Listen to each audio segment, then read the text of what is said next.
ბათუმის საკრებულოში ვაკანტური თანამდებობების დასაკავებლად გამოცხადებული კონკურსი დასრულდა. მესამე ეტაპი გასაუბრებას ითვალისწინებდა და ის დღეს პროტოკოლისა და საერთაშორისო ურთიერთობების პოზიციაზე დასაქმების მსურველებს ჩაუტარდა.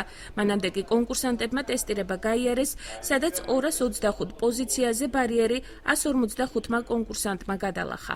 განაცხადი შეტანილი მქონდა საერთაშორისო ურთიერთობისა და პროტოკოლის განყოფილებაზე.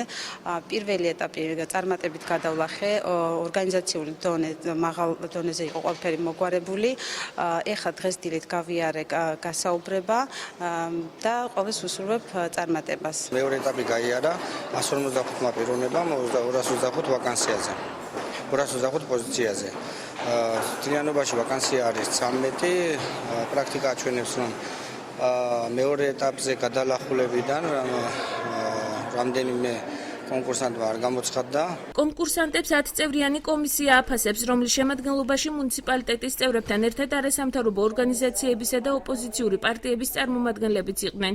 სამართლიანი არჩევნების წარმომადგენლის მადონა ბერიძის თქმით, დროის არათანაბარ გადანაწილებასთან დაკავშირებით იყო შენიშვნები, თუმცა საბოლოო დასკვნას მოგვიანებით დადებენ. პირველი პრობლემა, რაც გასაუბრების პირველ დღეს გამოჩნდა საკრებულოში, ეს იყო ის, რომ კონკურსანტების მიმართ დროის გადანაწილება თანაბრად არ ხდებოდა.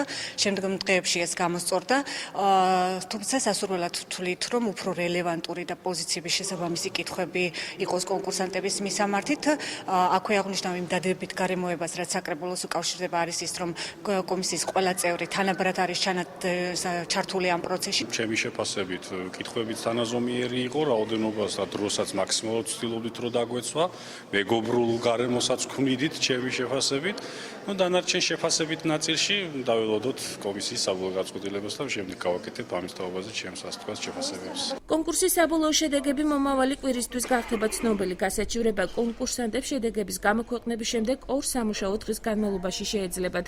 საკრებულოს პარალელურად კონკურსის მესამე ეტაპი დღეს ბათუმის მერიაშიც ვაკანტური თანამდებობების დასაკავებლადაც მიმდინარეობდა.